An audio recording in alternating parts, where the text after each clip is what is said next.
Hello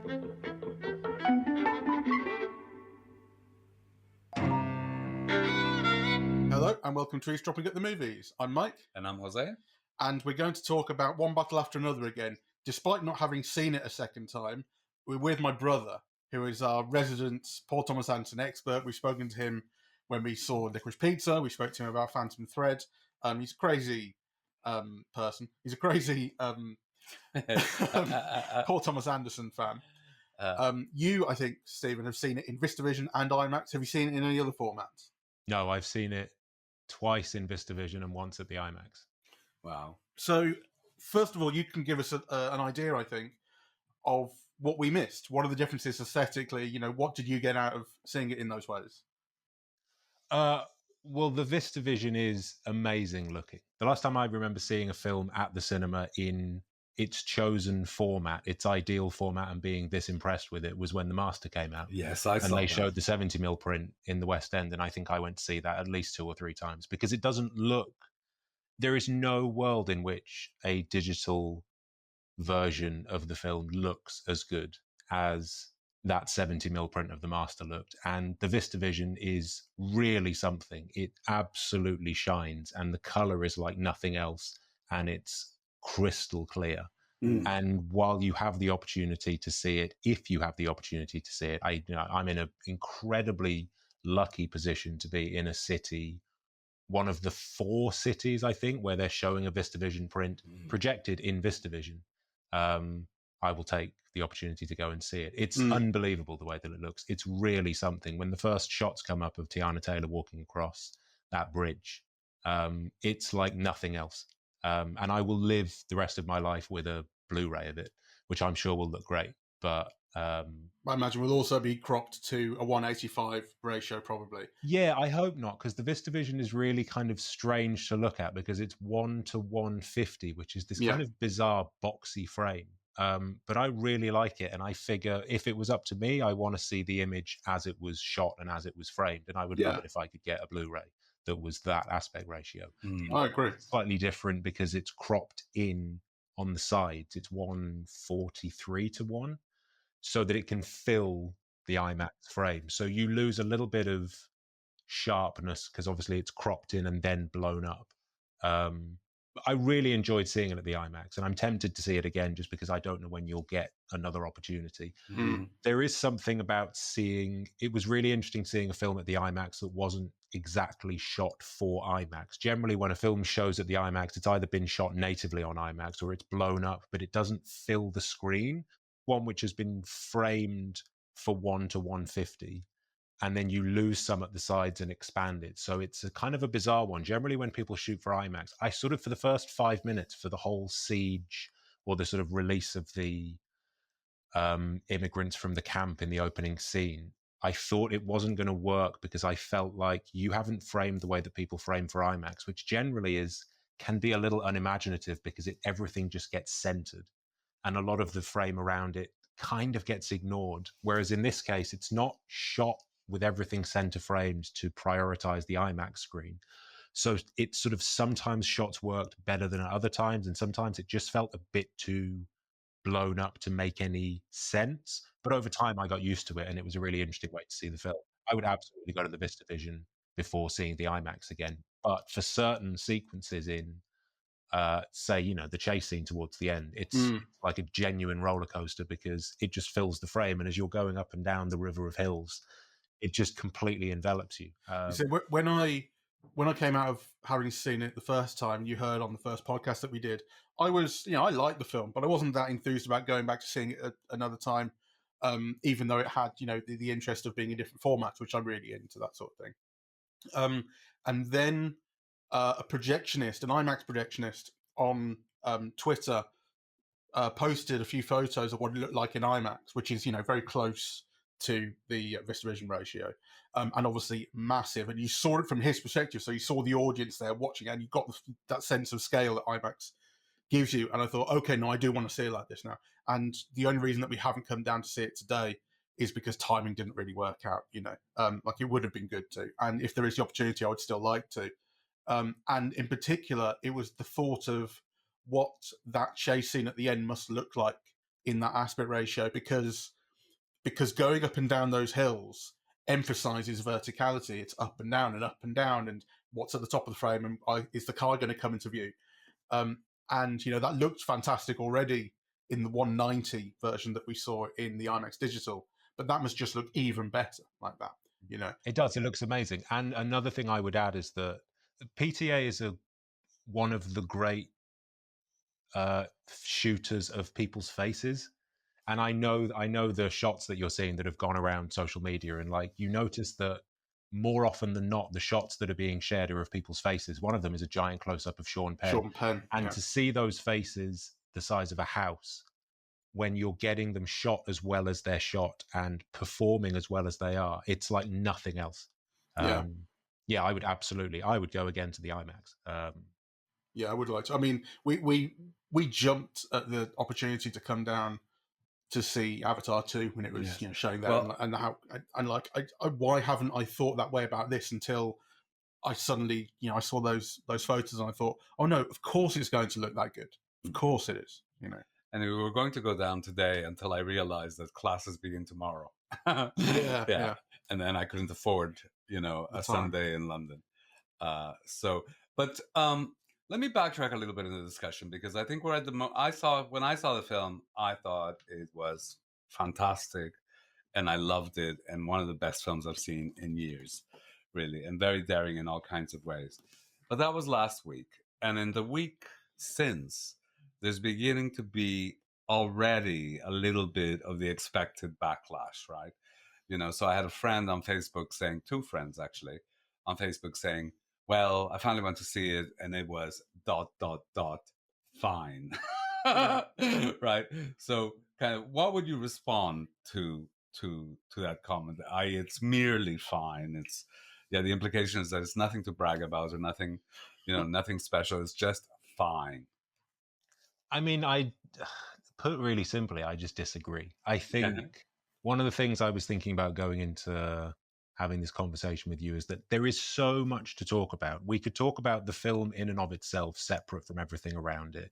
You can talk about the story and the theme and the characters, and you can talk about it on a craft level. And then there is a whole conversation that is worth having about where it sits in like PTA's filmography and how it relates to his other films. And then further out than that, you can talk about it on an industrial level, which we've sort of started by doing, which is, it's kind of interesting that we're talking about how often do you start a conversation about a film, really talking about the format and talking about what it is to go out and see this film as an event, because it's an event film. And like for me, and a lot of people like me, a new PTA film is an event. And there's something kind of amazing about a film of his being the biggest film that is on release at the moment, and it's been absolutely plastered everywhere for the last 2 months. It's marketing, and so to some degree, I think it can be hard to know whether or not what's going to start to happen now is just a somewhat potentially bad faith discussion of the film, because it's as if people think it needs to have a backlash. We couldn't possibly have a film that is this unanimous in its praise, and therefore we have to just kind of kick it in the shins. And I think it's a film that needs to have its praise countered with really like in-depth discussion about its virtues and its flaws. I don't know that just saying, yeah, it's fine, really convinces me. I want to hear more. Okay, well, two of the points that they brought out, and I really do not agree with them, but just to state them, was that the film is far from anybody's idea of, a left-wing politics, right? On the one hand, it is all about revolutionaries, and yet kind of the film is quite, to them, middle of the ground. To which I have my own responses. But anyway, that's one of the criticisms, really lefty people saying, it's not left it's enough. Not left. And meanwhile, you have the right wing will say that it's a left-wing film and therefore it deserves criticism. And it's where in the film are you being told that this is designed to be a left-wing piece of media? Well, my response to this is, who the hell expects a kind of a revolutionary politic from, an American studio system film. I mean, it's absurd, right? In a film that costs this much, that comes out of that particular context, I think the best that you can expect, which you very rarely get, is a loosely based progressive politic, which I think the film very much upholds, right? And it surprised me in its representations. It surprised me in its clear-cut avowal of state-sponsored racism, right? That, I mean, I've never seen it expressed so clearly as in, kind of those conversations with, what was it called, the White Christmas Group, the Christmas Adventurers Club. Yeah. So to me, all of that is pleasing, and I'm baffled by that type of argument, really. I mean, I suppose the film sets itself up because, it cites Battle of Algeria, right? Battle of Algiers. And of course, it's not that kind of film, I don't think, right? So that's one criticism. The other criticism, which again, I think is a bit trite and slightly dishonest in a way, but with some grounds, is, that it's a film about it's another film about white middle-aged men, right? And I do think that is, so again, I don't agree with it, but there is something there because, Leonardo DiCaprio is the youngest person in the film, yeah, and he is now 50-something, right? Yeah, so, and I do think that those considerations of casting are, to me, kind of real questions, right? Because I think the film might have been better with a 30-year-old in that role, yeah, that you can then age a bit at the end, rather than, have Leonardo DiCaprio play a 20-year-old that then becomes 50 at the end, right?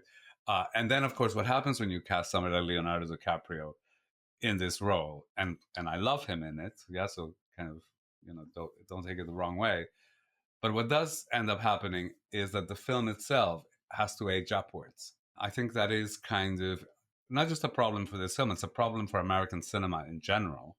Yeah, that kind of, so many of the stars who can carry a film are of a particular age, and kind of there's very few young stars who can do that. So I think that is partly a legitimate question, though I also think it ignores all the fantastic Black women that there are in the film. Yeah. So anyway, your thoughts on this rambly question? Hold on, just quickly. You said Leonardo DiCaprio is the youngest person in the film. Was that misspeaking? The youngest man. Yeah. Okay.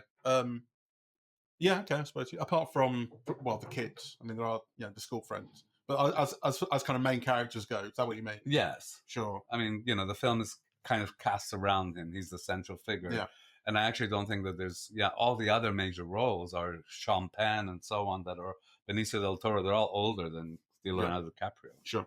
Right. So. Well, it's interesting. One of the things that really struck me the first time I watched it was just how long it took for Leonardo DiCaprio to feel like the center of the film. Yes.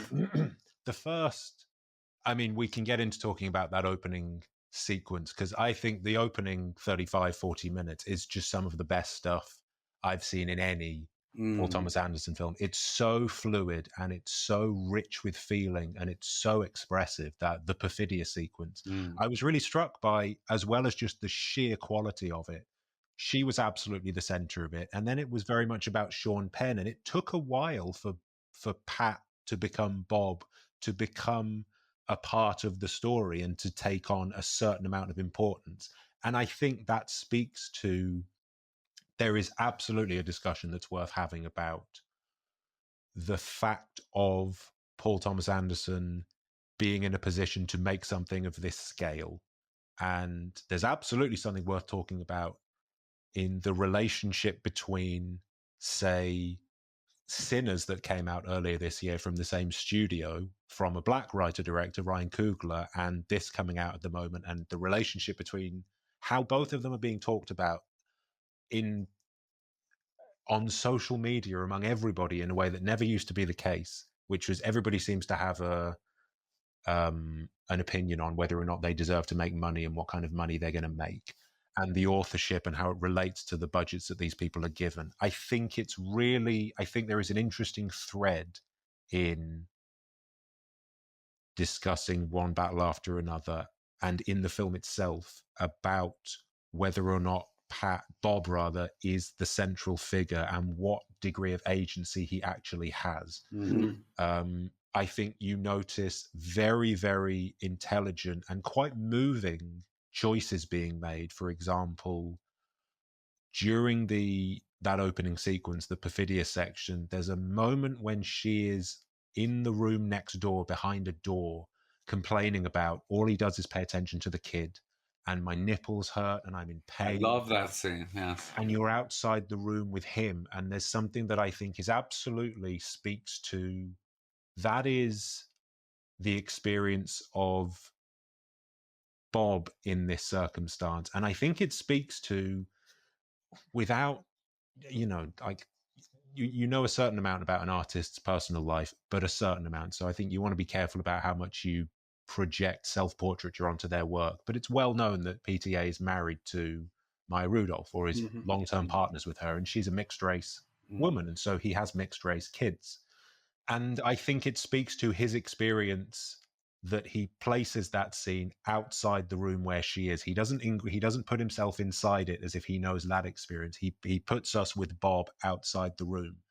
Well, it's interesting that you say that, because I thought, for me, the greatest impact that scene made was the recognition of how rarely it is to see women who are not maternal, who are maybe suffering from postpartum depression, who also feel that their identity is being taken away from them, that, their partner is now kind of paying attention to the child and basically kind of rejecting them.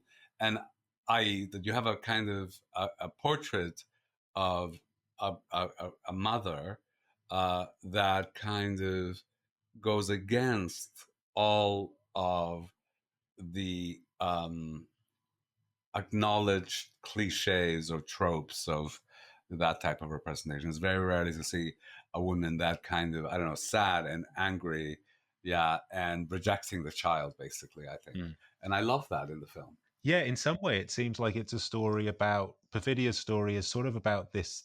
It's like it takes on the myth that the woman can have it all. Like, she has made her vocation and her career, as it were, this sort of unstoppable, uncontainable revolutionary spirit. And there's something kind of fascinatingly like compulsive about it, and the way that it's tied to sex is kind of interesting and makes it part of a whole continuity in PTA's films about people's relationship with sex and sexuality and compulsion. And she can't make the two fit together. I mean, the scene where she walks out on Bob and the kid, or Pat and the kid, is, having now seen it 3 times, like, it reaches this point where she says, "This is a new consciousness." And the more I've seen it, the more it looks like she's saying it, but she doesn't quite have her heart in it. And she is so at war with herself. And I think in some way that reflects the Sean Penn character, who I think his physicality is the war that he's having with himself made manifest. He is making a choice when he is first invited to join the Christmas Adventurers. He makes a choice to lie about having had a relationship with a black woman, and you watch him in real time make a decision to kill someone or potentially kill a child so that he can full scale go white supremacist. And it's done very, very movingly. There are 3 moments in the film when the sort of overture music plays at the opening for Perfidia, and it plays much later on for Willa when she meets Lockjaw in that chapel. And in between the two, it's the moment after he meets Tony Goldwyn for the first time, and he says, "No, I'm clear, like, you can investigate me, I'm all good." And he walks away, and the shot holds on his face, and you look at these kind of tears in his eyes, and the shot is just kind of slightly slow motion.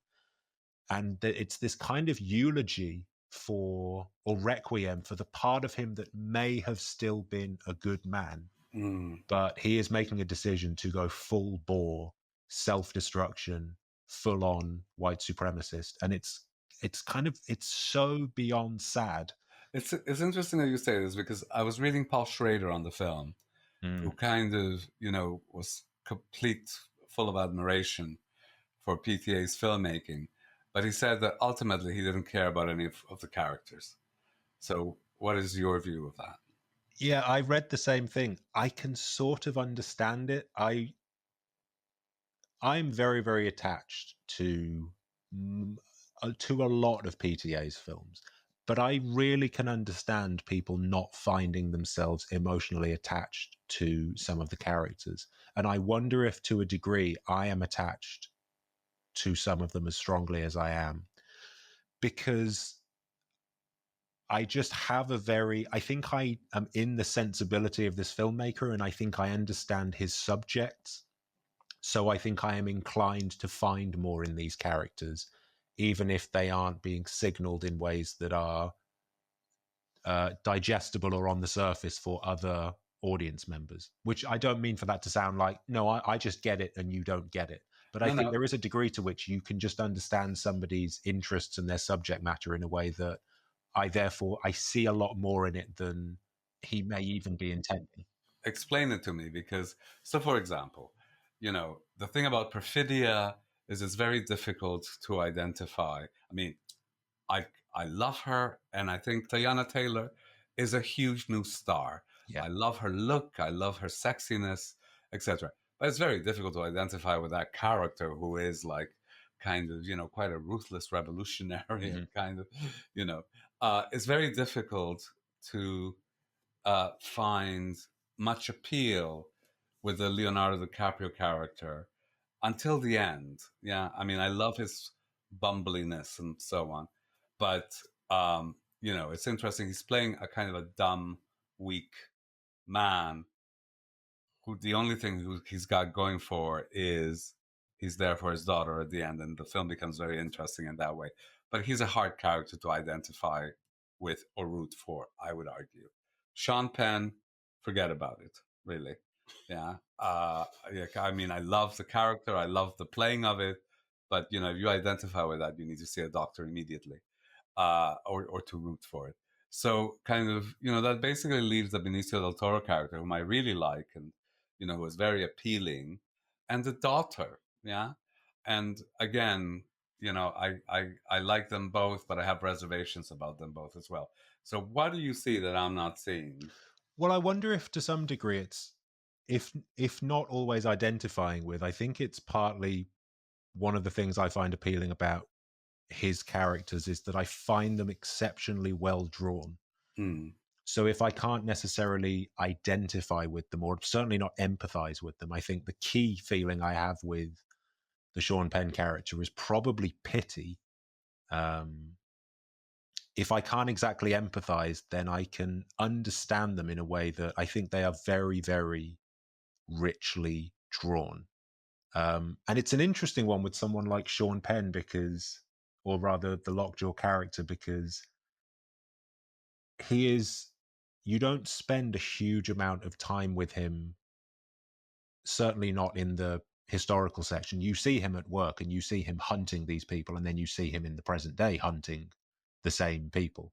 But I think his performance allows me to read an awful lot into him, and about, as I say, I think he's an interesting figure, because his sort of conundrum is he is completely drawn to and finds incredibly appealing a black woman who he fetishizes, and he can't compute that alongside this sense of purpose that he has, which is to be a military leader, to run or to be part of running an organization which is, keeping kids in cages.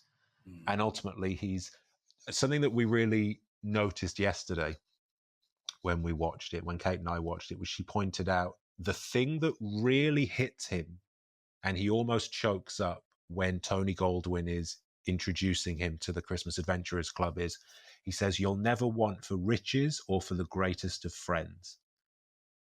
And Sean and Lockjaw kind of like holds himself together in that moment, and you realize, I think this is a guy that is desperately lonely. And I think the thing he gets from being in the military, among other things, is companionship and order and a sense of purpose.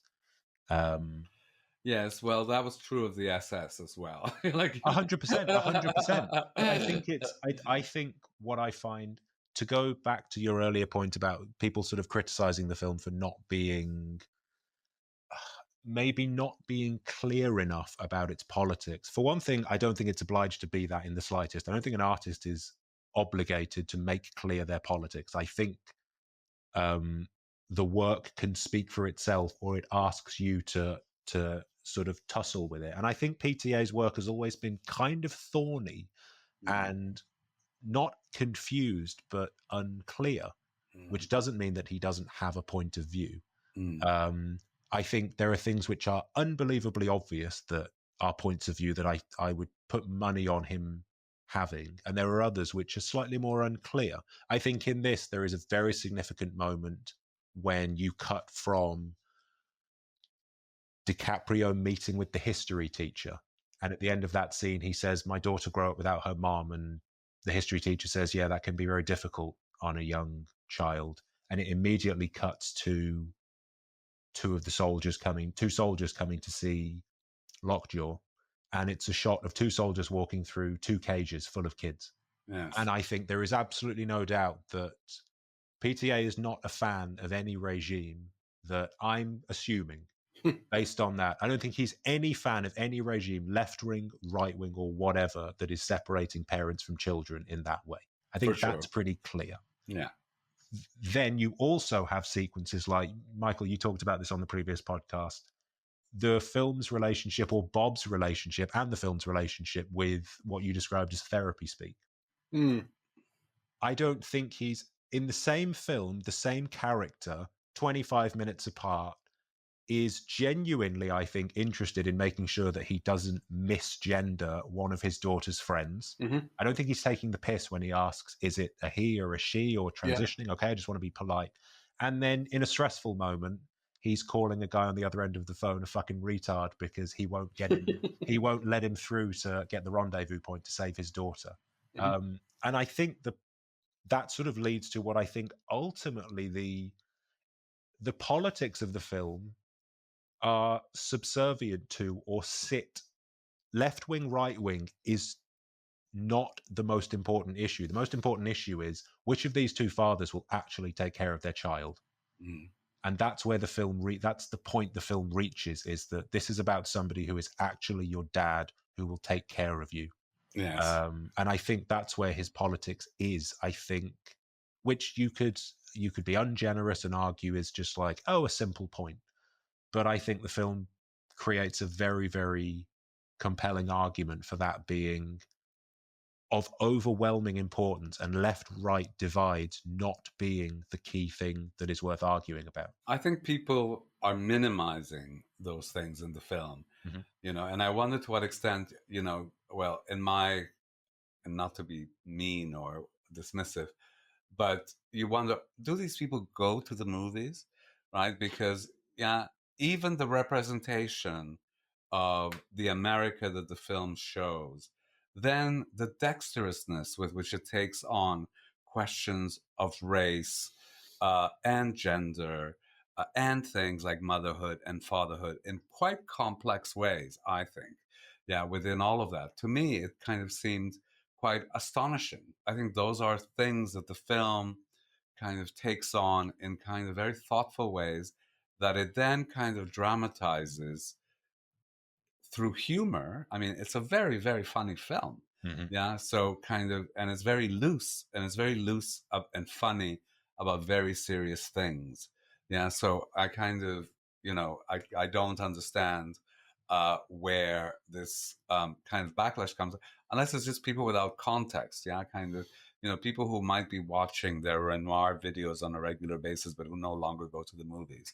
Because I think in the present context, this is a film that to me stands out, right, for its politics, for its representation, for the various kind of discourses that it seems to be verbalizing, imaging kind of so dexterously.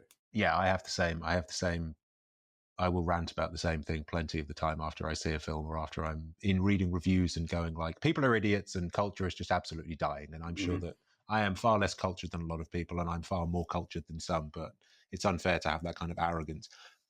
That being said, I do think there is a kind of unpleasant strain in the way that films are treated, which is that I'm going to see a film in an ideal world with a film that I want a full experience with a film, like a one battle after another. And I think part of what that full experience entails is starting a relationship with something.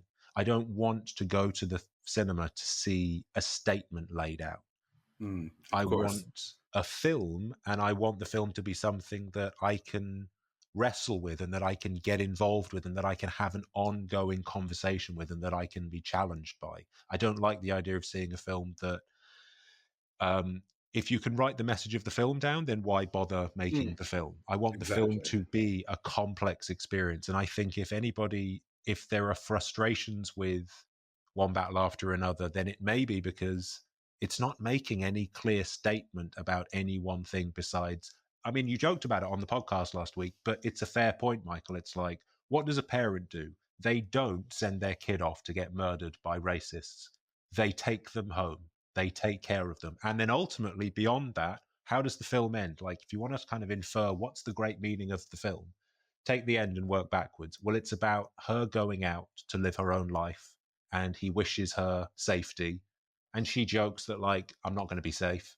And she goes out, and it is the most triumphant sounding thing in the world, an American Girl plays. And it's like, that's what the film's standing for, is for time moves on and things change and things revolve, but they revolve with adaptation and development.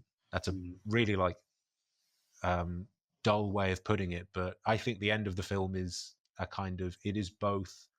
it is so optimistic and it's so genuine, and it also has this kind of interesting realist, sardonic, not head in the clouds ending or tone to it, which is that, well, the end of the film is DiCaprio taking a selfie, and it's like there's this kind of odd feeling about, from a filmmaker that is on record as not being a fan of iPhones and hasn't wanted to make a film set in the present day for a long time because he's had to deal with the whole phone of it all. There's something kind of brilliant about the end of the film being this guy taking a sort of cheerful selfie of himself while his daughter goes out into the world. And I think it's kind of very finely balanced that way. We've talked a little bit about the thematics of the film, the film's various themes and representations. Let's talk a little bit about the filmmaking, because I found it astonishing, and not just for the chase scene that everybody's talking about, that, in many ways to me reminded me of some kind of suspenseful experimental film or something, which I thought was brilliant, right? It also really reminds me, just sorry to jump in, of like 70s filmmaking. I haven't really thought about it at the time, but I think the film, despite the fact it's got phones in it that can take selfies, really feels like a world drawn from the 70s. And the filmmaking has an aspect of that too. And that chasing, I was thinking, yeah, that's like Vanishing Point. It's like Bullet. It's like, it's these things of suspense in the desert with one car following another. You haven't seen that in a very long time, I don't think. Filmmaking chases don't feel like that anymore. It feels like a real throwback. And yet it also feels like something very new has been found in the way that this is happening. I loved it. I mean, I think for me, I find the filmmaking very loose in a way, but also very precise. Yeah, kind of, there are shots kind of where you're seeing reflections, from the other side of the window that are kind of very expressive. Everything seems to be so precise, and yet it's a precision that's meant to evoke a kind of a looseness of action, of thinking, of movement, really. What are some of your favorite kind of moments of, or some of the things you admire about the filmmaking and that you can think of at the moment? I think I agree with you, and I think you touched on that relationship between looseness and control last week, and it is kind of staggering to have, as well as just the sheer quality of it. Now, it's been lovely to see the development across his films, because I think, Michael, you described it this way last week. Like, there is something very, very very controlled about Boogie Nights and Magnolia, and like you can look at the scripts of those films and he has them planned out to a T. Formal rigidity I was talking about. Right. And I think those films are also very, very rich with feeling, but he has decided how the whole thing is going to look. And it's a real achievement that he can pull that off and that it works as well as it does when it works as well as it does. But I think what you really started to see with in parts of There Will Be Blood and then really in The Master, which is the one for me, was he has found this sensibility, and it is about understanding the world in such detail and having, for one thing, a production designer who is doing exceptional work. I mean, he's worked with a few different production designers, but everybody he's worked with, and particularly I think her name's Florencia Martin, the production designer of One Battle After Another, is doing unbelievably good work. And it allows the world, with a production designer that good doing such good work, the world can be so vivid that he can be loose inside of it. And everything, you have this amazing feeling of films that don't feel invented. They feel like you have somehow been dropped into an existing world and you can move wherever you want inside of it. And part of that is because he knows how to, he doesn't give you period pieces where you start off with some giant crane shot showing off just how much money we've spent redesigning 1970 something. What you'll do is you will have, in Inherent Vice, there's a shot I really like, which is inside Doc's car. And it's a profile on him and you can see 1970 rather, outside the window. He doesn't labor over showing you the design of 1970. He lets that exist in the background and it creates such a vivid sense of the world.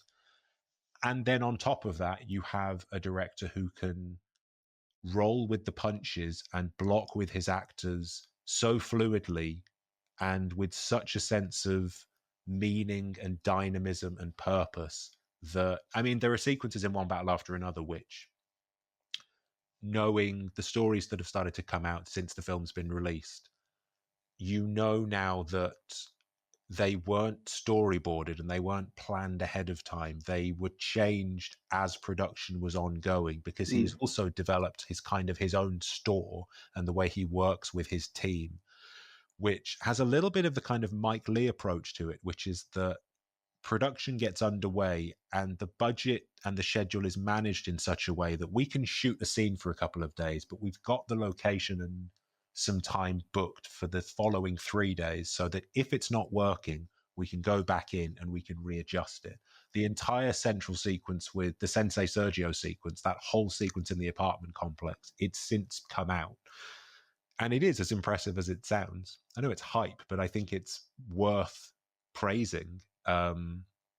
Was not scripted that way. I haven't seen the script, but it was scripted as two guys in an apartment, and Benicio del Toro comes in with these ideas about this kind of underground railroad, and it's redeveloped into this like breathtaking sequence, which so fills out the sensei character and so deepens the sense of feeling in the film and the richness of the theme, which is about the people that are involved, or rather the people who are trying to live under an authoritarian regime. I mean, I think Benicio del Toro's whole sequence is phenomenal, and I think his characterization and his performance is so beautiful. I think the way that he introduces Bob to his flat and the way he makes sure to introduce him to everybody that's there, again, I think works into the politics that you were talking about earlier of what does it mean that the central figure in this is a white man? It's like, well, I think Sensei understands that, and he makes a point, and the film makes a point of having a character who says, you didn't bring this to my doorstep. We've all been laid siege to for hundreds of years. You didn't do anything wrong. It's as if he takes in somebody who is only now realizing that if somebody is being stamped on for having a certain skin color down the block and their rights are being impinged upon, it means your rights are being impinged upon too. And Bob is coming to realize that. and he Yeah. deals with it in such a warm, paternal way. You can just you could weep talking about it. He's so brilliant. I think one of the most moving scenes, as well as him introducing Bob to his family and his friends, I think the most moving scene on reflection, it like my heart just like grew wings when I saw it the first time, is when Bob is in the hospital. He's been arrested. He's been tased. And when the woman calls him Bob, and you realize that there are people here who will help. There is still a sense that there is solidarity in the world, and it's not do as you're told solidarity, follow orders because this man is the colonel and he outranks you. This is people who know that other people need help. I think that's slightly wandering off from your point about the filmmaking, but that answers your question in the sense that I think the central sequence with Sergio is fantastically good. I think the filmmaking is exceptional. Yes. And I think it draws out so much from these characters, and it is so rich with feeling. Yeah. I think, I mean, not to belabor this point about the politics, but I think, the way that the film weaves in, the Underground Railroad, the kind of, the fact that this oppression is ongoing, cyclical, and has been going on for hundreds of years, the death of Lockjaw, which has this Holocaust imagery. I mean, so kind of, and we can talk about that as filmmaking as well on a conceptual level. Yeah, you could have done Lockjaw's execution in a number of different ways. To film it with that kind of Holocaust imagery kind of brings in all of these ideas into play in the narrative that are suggestive. That it doesn't fix anything, but it kind of makes you think about them, really. And I love that about the film. I think that reminds me also, just to jump in, because I think the way you're describing it reminds me of, it's one of the things, again, I like about the writing and the direction of the film is that it alludes to these bigger ideas in a way that is very skillful. I think I was really struck by the scene during the Perfidia sequence when, after the French 75 have all been murdered or imprisoned, and Lockjaw is given an award, and then it cuts to him pulling up to the house that Perfidia is living in witness protection, and it's like gloomy and raining, and he's got this bouquet of flowers, and she doesn't answer the door, so he gets the battering ram from the car and knocks the door down. And there are kind of laughs that pop up around the cinema when that happens, because it's funny, but it's also kind of desperately sad, and it alludes to a whole world of male entitlement and kind of rape culture. Yes. But without having a sequence where, oh, Lockjaw's a rapist and he aggresses on her.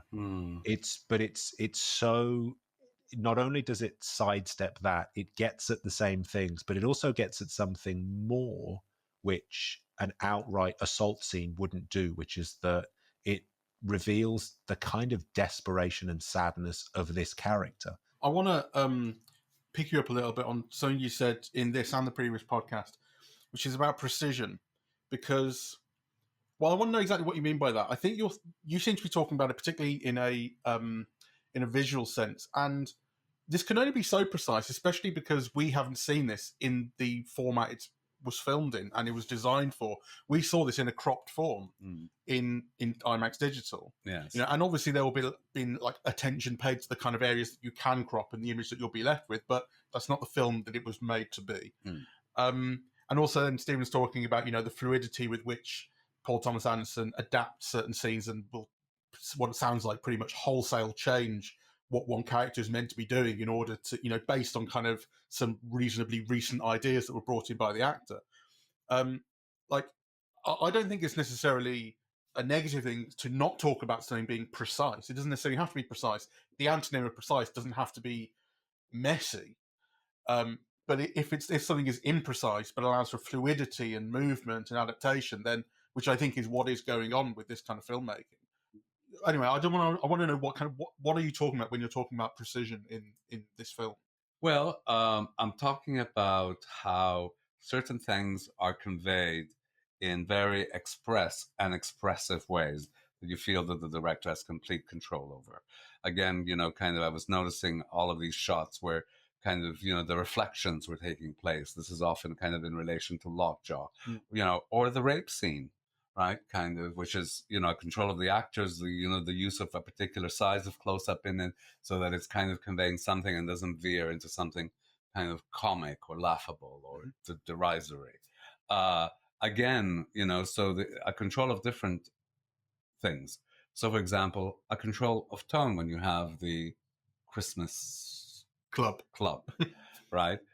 Because again, the tone there is so important because it could instantly slide into the ridiculous, right?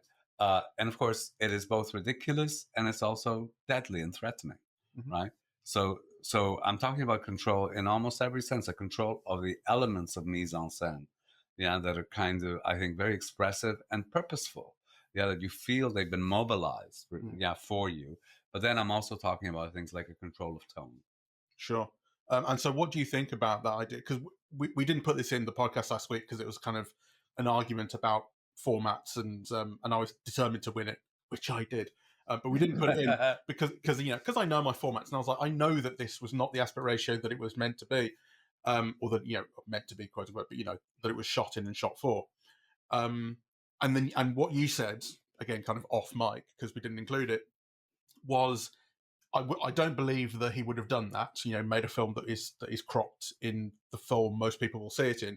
And that if he has done that, I find it a really bad thing, basically. Well, I mean, the fact that he has done that and this has happened. Well, what I don't understand is why Cineworld would show a different ratio than an IMAX proper cinema, because you have control over that. You could shrink bits of the image to make it taller, right? You can absolutely crop in the size if you want to, and I think people would accept that. I would like to see it that way.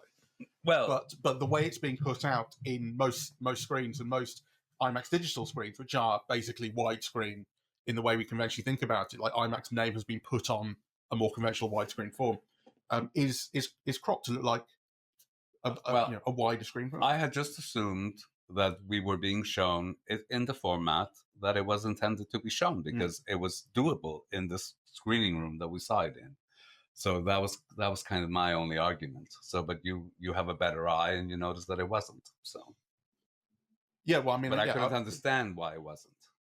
No, well, I mean, that's the thing is for wide distribution, people are happy to crop. I mean, it's the same thing. We see the same thing with Christopher Nolan films. He shoots a lot in IMAX. We see the same thing with Avatar that's been made for IMAX screens. And just when it goes out to, because basically there aren't many full IMAX screens. There are only 4, as you were saying, VistaVision projections anywhere. So when it goes out into the wider world, and most cinema screens are made for sort of 185. But with digital screening, you can literally kind of show it any way you want. You can. And actually, I think it's a scandal. And I don't understand why it hasn't been made into a scandal. Because the whole argument against, seeing things pan and scanned on television, or having the ratios cropped on television. And here you are releasing works by major filmmakers in which the ratios are arbitrarily changed and nobody has noticed or protested. No. Yeah, when I think if kind of it is brought to the attention of people, they would protest because it's completely unnecessary. I don't get it.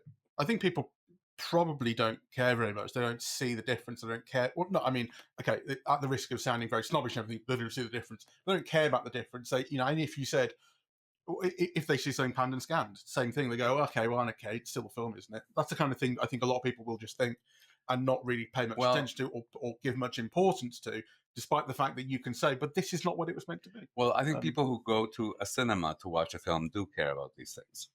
But anyway, we're talking over you, Stephen. What do you think? On this subject?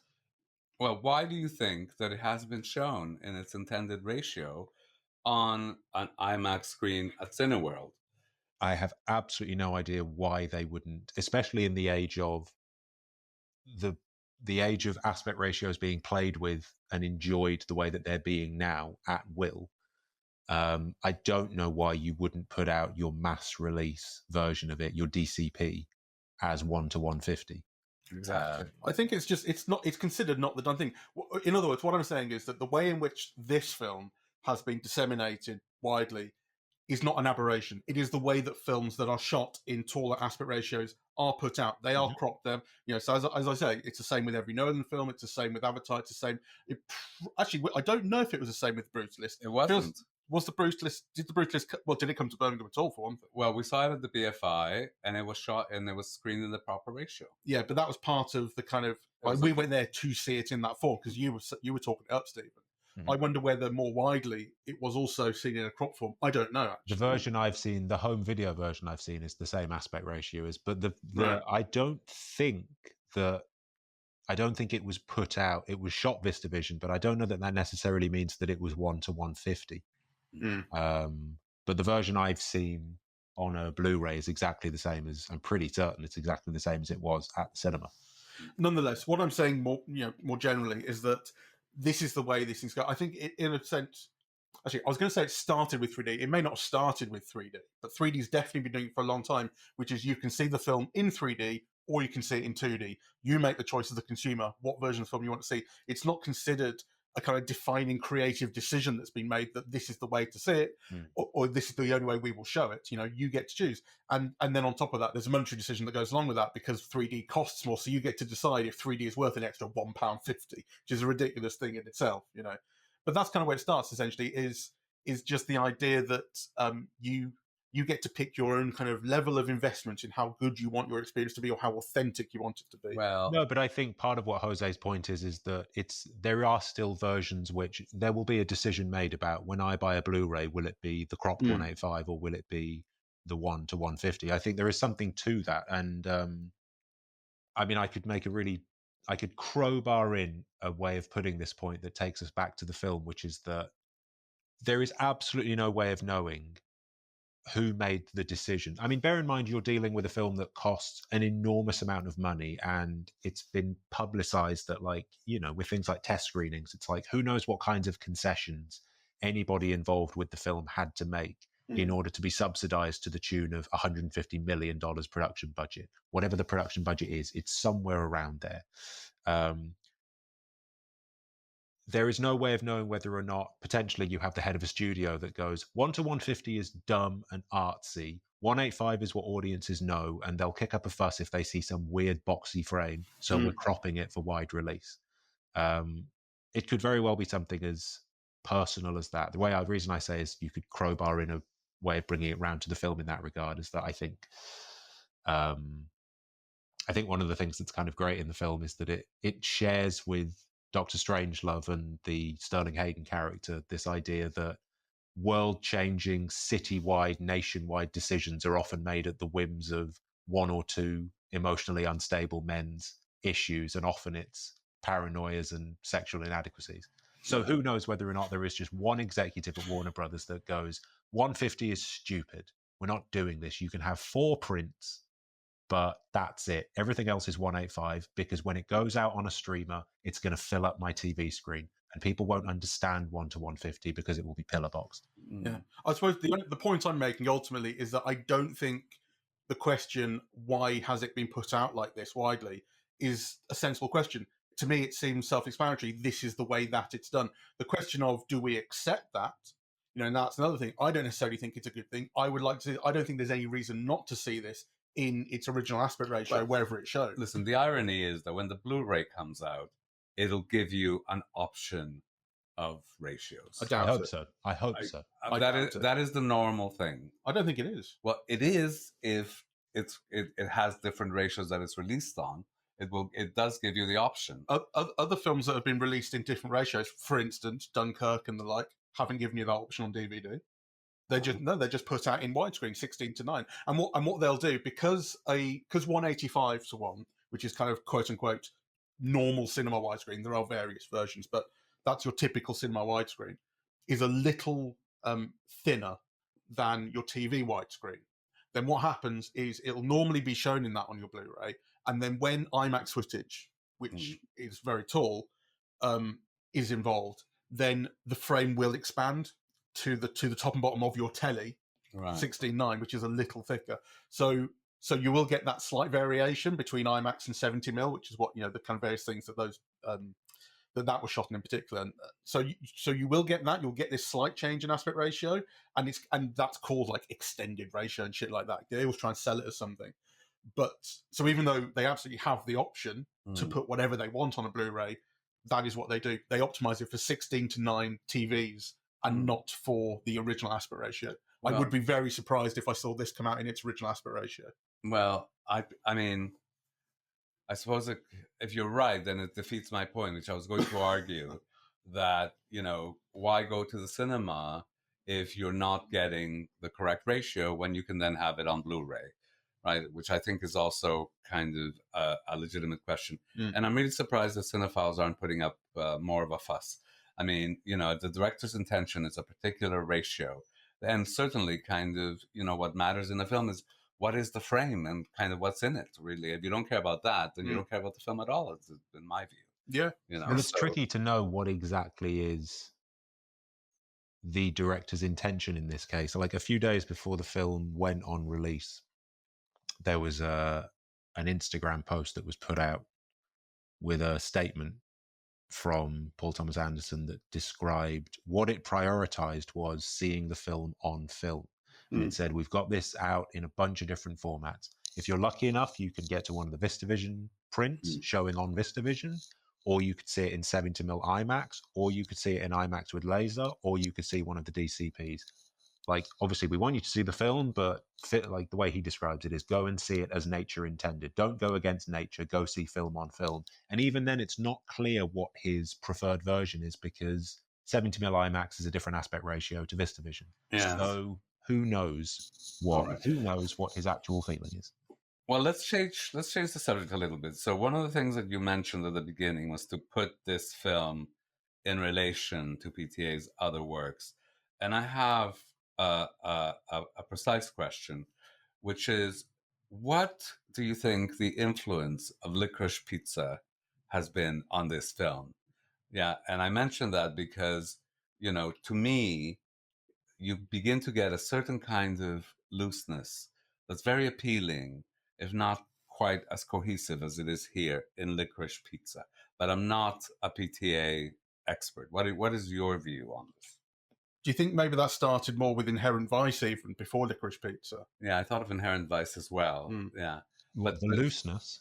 Yeah. I mean, I would argue that the looseness, that capacity to bring the film to the collaborators rather than bringing the collaborators to the film, that starts with Punch Drunk Love, is my feeling. I mean, I'm sure that there are parts of it before then, because I don't think he started out as someone who is like Roy Anderson and has that degree of precision.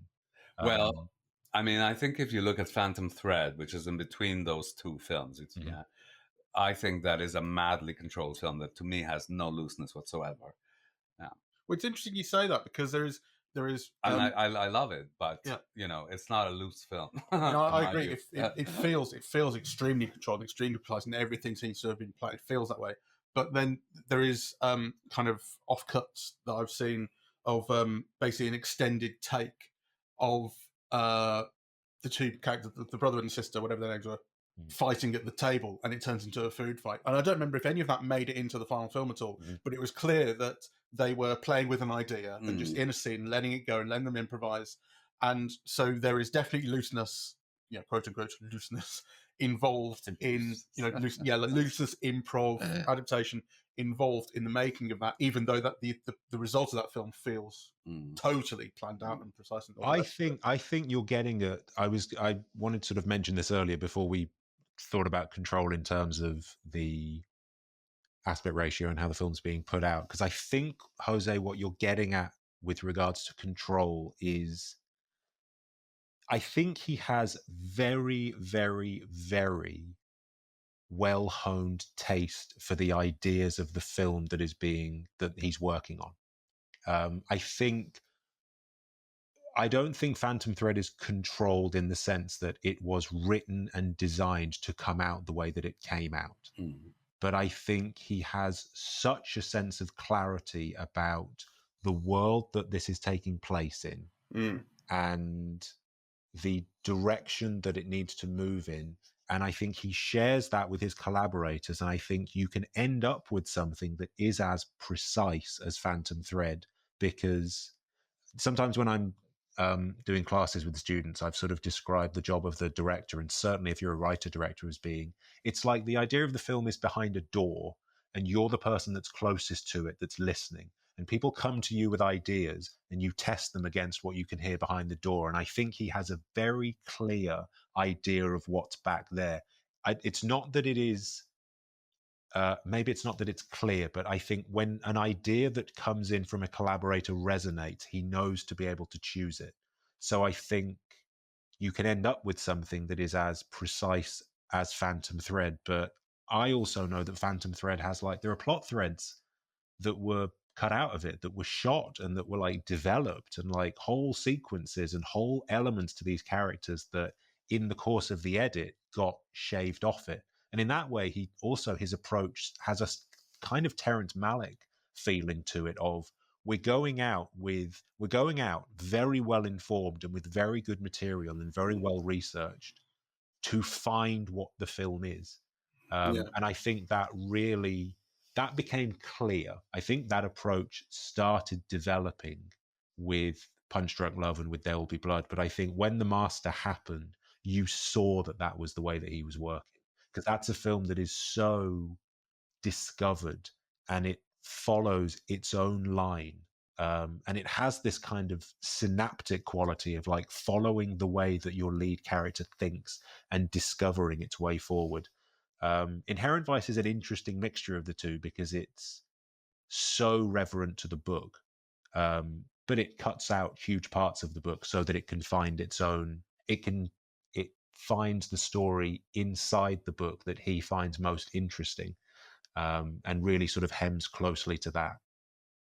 The question of how Licorice Pizza directly sort of contributes to One Battle After Another is an interesting one, and I don't quite know what the answer would be. There is an interesting discussion that's sort of being had about, this is like his crowning achievement, and this is, you can see all the work that you can see all the ways in which the films he's made over the last 20 years, while it's been in the back of his mind and being written, how each of them has contributed to it. But Licorice Pizza is an interesting one in that regard. Well, to me, what brought it to mind is that Licorice Pizza is messy, and it's really funny. Yeah, that's true. I think also it has a focus on youth and young people. Yes, that's true. That you probably haven't seen elsewhere in his work, or at least to that extent. Whereas here, in Licorice Pizza, it's a love story about these two young people. And here, there is this huge focus on the difference between the old and the young, and the vitality of the young, and that sort of thing. And the optimism at the end of youth being the future, that I've raised my kid right, and she can go off and continue the battle.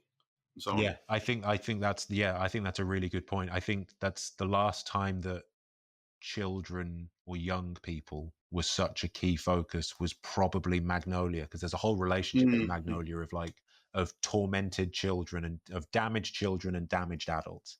And then Licorice Pizza is about, I mean, Gary is like so charismatic, and it has this, as you say, I think I agree. I think that's the sense of optimism in, like, the kids will be all right. With or without our involvement, the kids will get along fine just on their own. That's absolutely a subject of One Battle After Another.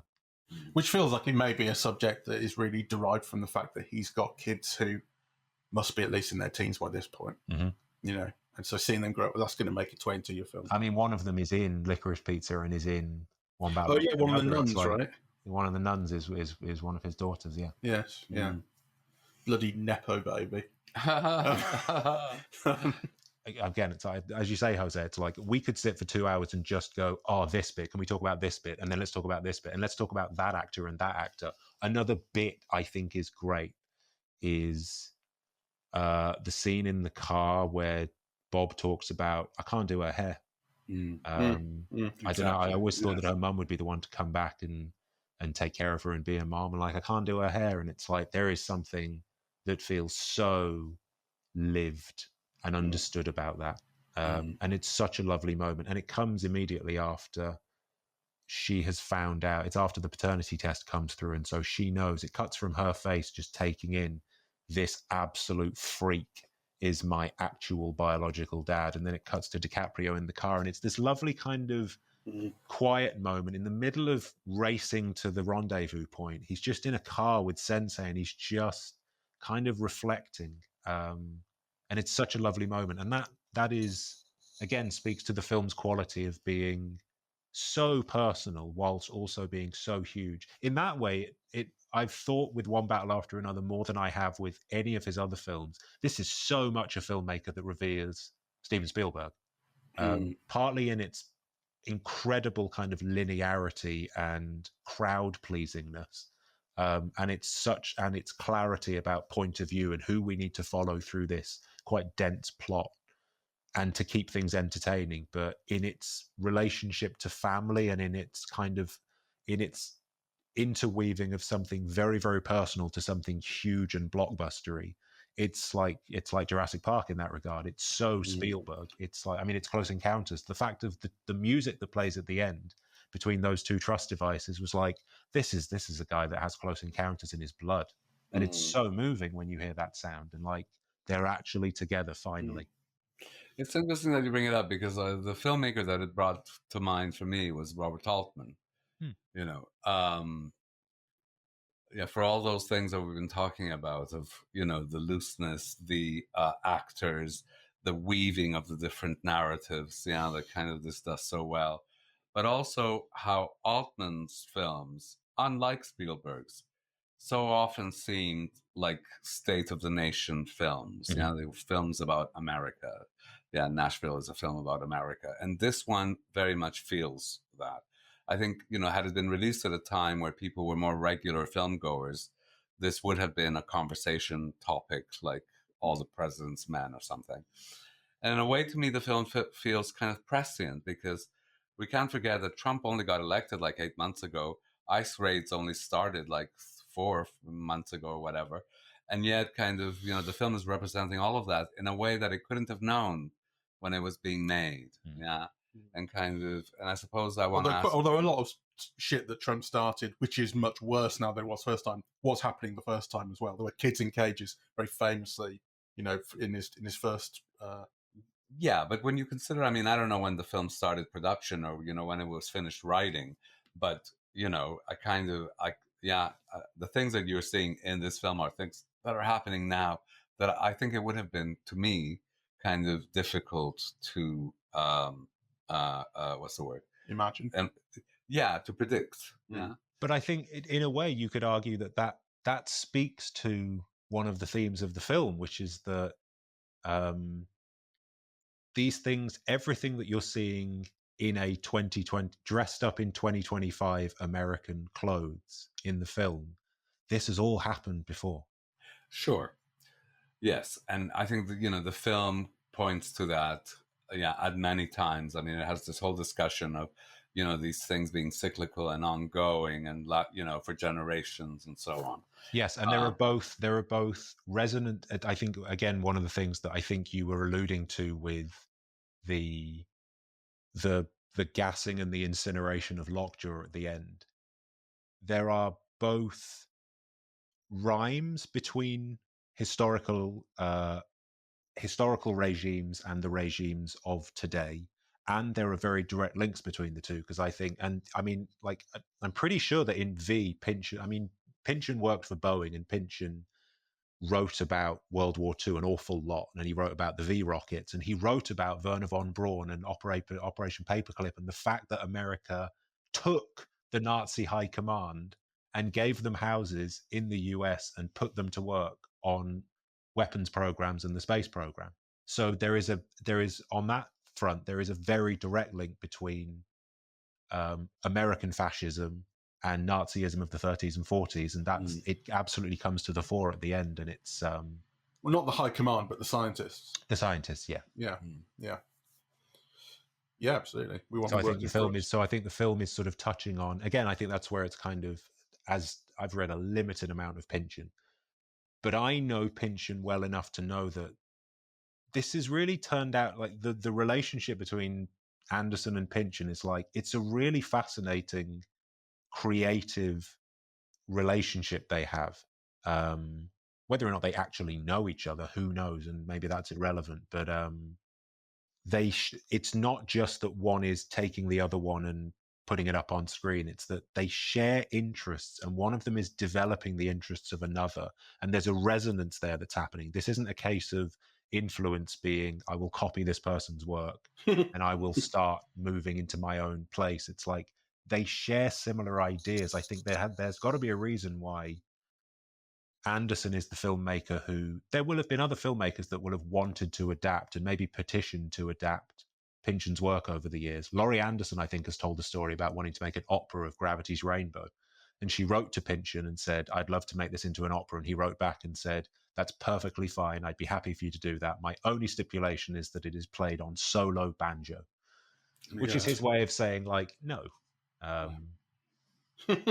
Whereas with PTA, it's like he seemed to have pretty free reign to choose what he wanted to do with this book. And I think there's an understanding between the two of them that their process and their interests they resonate enough that it feels like there's a sort of handshake going on between the two of them. And I think in PTA's case, I think he is someone who is absolutely absorbed in history and reality and things that have actually happened. And then he imagines, or he sort of finds stories from history and finds ways of making micro that expresses the macro of history. So you have very real stories about very well-drawn people that somehow speaks to a much larger movement in history. And I think in some way that rhymes with Pynchon. I mean, it's interesting that you described the new film as having a sort of state of the nation quality to it, because I don't think that's unique in his work. I know what you mean, and I think part of it is to do with the present day nature of it. But I think you could make the same argument, and I think it was sort of discussed at the time when There Will Be Blood came out, which was this. It was the sort of dying end of the Bush years, and it was a conversation about oil and religion and commerce versus religion and what has control here. And it's an argument between the two. And I don't think that's what the film is about, but it's in the mix. Yeah. I don't think we were responding to the fact that it's set in the modern day when we said that. Certainly, like I say, other than the fact that it has mobile phones, it really feels that it's set in a much more vague sense of time. You know, like the vehicles are old. Everyone's driving old, beaten up cars. You know, the weaponry that we see, to the extent that we see weaponry, it's very old. The places in which people live, they don't look all that updated compared to something from the 1970s. And the sense of revolutionary activism, it's very much, I think, kind of feels like the past. It doesn't feel like the modern day. I think the thing that is most different about this compared to the modern day setting is the fact that people are actually going around setting off bombs and performing revolutionary actions and taking those actions. So when I talk about it as having a state of the nation quality, I don't think I was thinking about that at all. It is much more about the themes, the setting, the way in which it wants to convey an idea of what society is and what it should be in a broad sense. You know, the time in which it's set, pretty much immaterial to that, in my estimation. It's not to me. I think that the time in which it's set is important. You know, and it has all of these resonances to all of these things that are happening in the United States kind of at this very moment, right? The organized resistance to ICE, the militarization of the executive, the taking control over it, you know, the making racism common policy, you know, from the president and Congress. All of those things speak to now, to this moment. Sure, but the last few months. But what I mean is it important to that reading that the film is set in the modern day, or if it were set explicitly in the 70s, would that be? In fact, it's not set in the modern day because, you have, what is it, a 15-year gap or in between 16, the film. So okay, no, that I agree with you. The modern day real circumstances to which it speaks, absolutely. But that it could be set at any point, and as long as it feels that way, and of course, you know, these State of the Nation films have often used the past as a way of speaking to the present. Yeah, yeah. Uh, Do you have anything else, Stephen, that is on your mind? Can I ask a question? Oh, go on. Just because it gives us an opportunity to just go, oh yeah, that actor was great. Who are some of your favorite, as well as bits that you liked? Are there performances or characters that you particularly remember or liked? I mean, I love DiCaprio, but I also thought he was incredibly generous because, whenever he was in a scene with someone else, he gave them the moments, right? I thought this was particularly true of Benicio del Toro. I mean, I think for me, the two performances that really stood out are Sean Penn, who I think is just tremendous. I mean, he's like a caricature, but he's one of those actors who's gauging every effect, always feels true, is someone who's completely despicable and loathsome in every way, and who you can't stop watching and laughing at and kind of understanding. So I thought, on one level, it was him. On another level, the actress whose name I keep forgetting, but who was Perfidia Beverly Hills. Tiana Taylor. She I thought was tremendous. Yeah. And for things that don't necessarily, have to do with acting skill or whatever, but her presence is so powerful in the film. And she is very good that, I just thought like you're watching the birth of a new star or something. I couldn't stop looking at her.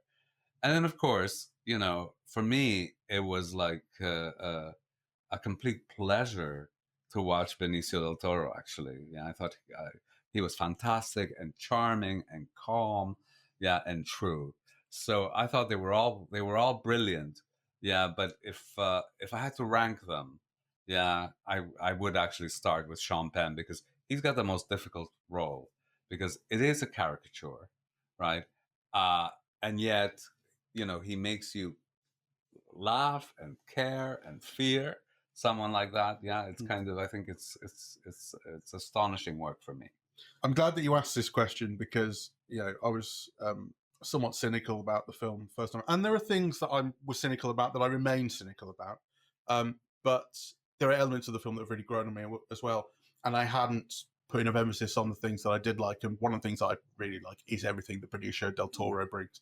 I think his presence, as you say, that calming presence, the way, I mean, the DiCaprio character goes to him, I think, because he doesn't really know anyone else, right? Like he knows that his daughter goes to karate there. He sent her to karate there. And I think that's the only reason. I don't think he really knows him other than that. It's not the impression, because then when he discovers that, he has this whole community, like when they're driving down the road and the kids on skateboards and going, what's going on? And he winds down the window and he basically activates the community. Okay, we're going to snap into gear. This guy needs our help, blah, blah, blah. And then he goes into the flat and doing all that. And he has this kind of presence, but it's also clear that he doesn't know who this guy is, because it's only later that he discovers, oh, you're a member of the French 75. Let's get a selfie. Like, what a joy to know someone who is part of this great group. And I love that whole section where he's trying to get on his phone and charge it up is really, really fucking funny, because, Del Toro is in charge and trying to help him out, and all he wants to do at the time is like, I need to speak to my daughter. I need to charge my phone. And he's shouting at him, like, get off the phone. And when he finally is able to plug his phone in, it feels like such a triumph. He gets on the phone with the guy, and then all of a sudden the argument commences once more about, what time is it on the phone? And I don't know what fucking time it is. And he says at one point, he's just like he's breaking down, and he goes, when he's speaking to my daughter, and I just cannot answer this question for you of what time it is. And then over in the corner, like making some food, and Del Toro just goes, it's 8:15. Like, he has no idea what's going on, really, and he's sort of being helpful but only half listening. There's everything about that segment I could watch again, very, very easily. I loved it. There are two sequences. One of them is the first phone call that DiCaprio gets from the woman's voice, going like, Billy Goat's left the nest, like nothing is safe. That scene, and the one you're describing of him on the phone while Del Toro is like putting money in an envelope, and he's getting the gun from under the bed, and he's washing his face. Those two scenes are some of the best stuff I've ever seen DiCaprio do. He's phenomenal in that scene. It's interesting, Jose, that you describe his generosity to Benicio del Toro, because I sort of think that way about the two of them. I feel like that is it looks like a case of two actors who are really embodying, give the scene to the other person. be there for your fellow actors. Yes, Both of them seem to be doing it for each other, and it except an important difference is that Leonardo DiCaprio's the star. Yeah, Sure. I'm sure it's his presence that got the money funded at the film funded at the level that it was, right? So for him to kind of give away the scenes to Perfidia and to Sean Penn and to Benicio, it just seems like an amazingly generous, act. Whilst the moments that he does keep, he's brilliant at them. There's no question. And the last moment, just to go through everything that Benicio del Toro does, the last moment he's on screen is so great. When it cuts back to him, like sobriety test, the sobriety test, and that lovely smile that he has when he says, "Oh, I've had a few small beers." I love this guy. I will do. I'm never. This is all I will ever see of Sensei Sergio, and I will watch this film for the rest of my life. Absolutely adoring this character. I think he's one of the best characters in any Paul Thomas Anderson film. He is so beautiful and warm and fantastically well performed. And he has this bizarre outfit on, cowboy boots and like a karate pair of trousers, and then his denim jacket. It's so strange, but he is. It's not just his line. It's not just his line. As lovely as his line is, a few small beers, which I understand was improvised, I think. That because he knows this isn't a big deal. He's helping his mate out by distracting the cops, and then he can take the piss a little bit. Oh yeah, sure, I'm a bit drunk. Why not? Because it doesn't really matter to him. But it's also when you cut into that scene, is that shot of him with his hands and he dances. He does it in a funny way. Beautiful. Like he's having a little bit of fun with himself, and I really enjoy it. The other thing that I really like, which I want to go back and revisit again, is that whole chase scene that we've mentioned a couple of times. But and I've been sort of talking it up, but I really do think it's brilliant. Like I said in that first podcast, it does feel like they found a road and went, there is a scene to be built out of this road. You know, I can imagine how this is going to look. And it feels extremely storyboarded. Like you have to be absolutely aware of where you're cutting to and who you're seeing in each shot. People were talking about when the third car comes in, which is DiCaprio's, you see it coming back. People are talking about like cheers erupting in the cinema because DiCaprio's there. As much as I like it, one of the reasons I want to go back and revisit it is that I'm unclear, actually, on exactly what everyone knows about each other. Because one of the things that's happened up to that point is people have been changing cars.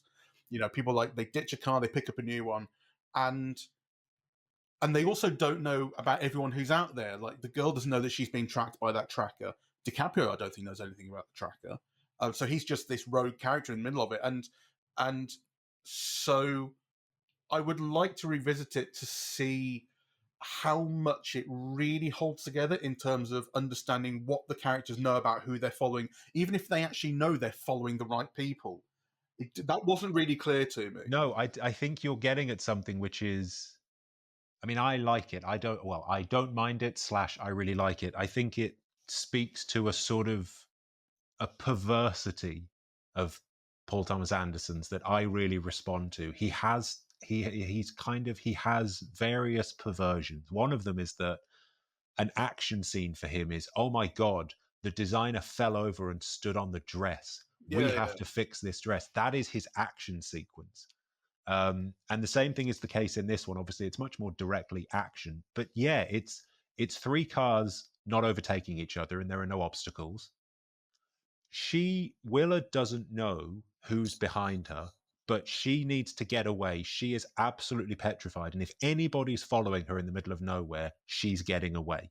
So she doesn't know that there's a tracker. You're absolutely right. Bob doesn't know where anybody is. He just drives in the other direction and then he catches sight of a car. So he follows it. So, and even the tracker, Tim, I don't think necessarily knows that he needs to follow that white car. So there is something just bizarre about these three people just end up finding each other in the middle of nowhere and they're just driving forwards. And she is the one person that decides this needs to come to an end. Whether or not that is a failure of a feature or a bug of the scene, I don't know. But I think there is enough.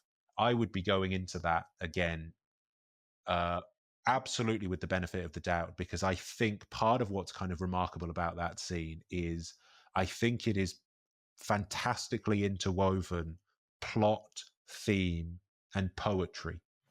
I think it is, and I think the fact that you're absolutely right, it was something, at least again, it's the story that you're hearing, is that location was found on a location scout. Oh, is that and right? The scene was developed from that.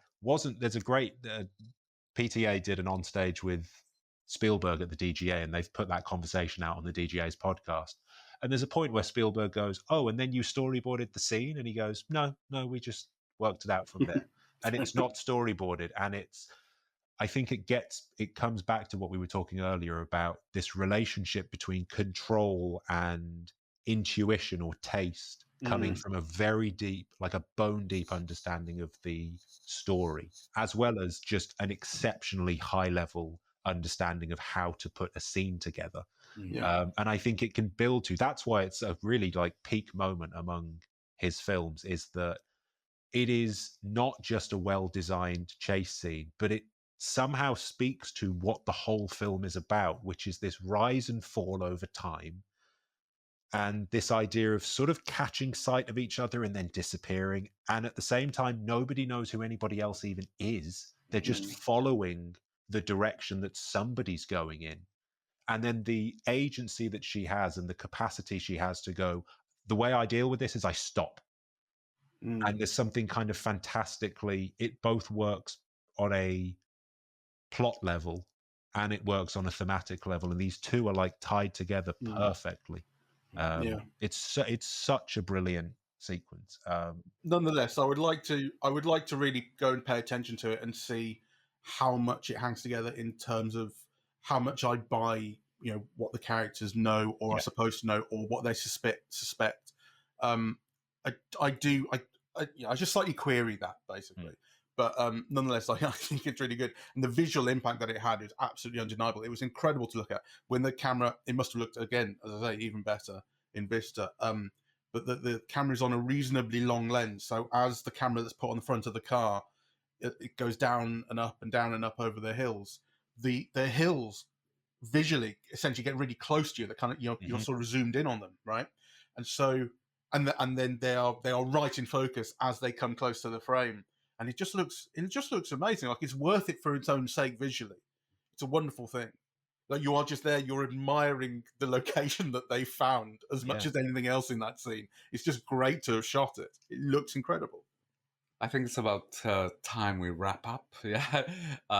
Again, I think we can go on forever, but actually, I think if we are going to go forever, I would like to see the film again before we talk about it. So thank you very much, Stephen. It's been really illuminating, kind of wonderful to talk to you. Yeah, this was great. You should, let's watch the film again, and we should talk more, because I think you could talk almost endlessly. So thank you all very much for listening. We're eavesdropping at the movies, and we are on Apple Podcasts, Audible, Spotify, SoundCloud, YouTube, and YouTube Music. On social media, we're on Facebook and Twitter at Eavesdrop Movies, and Blue Sky, eavesdropping.bsky.social. And the website is eavesdroppingatthemovies.com. Thank you very much, Stephen Glass, and thank you very much for listening. Bye-bye. Free audio post-production by alphonic.com.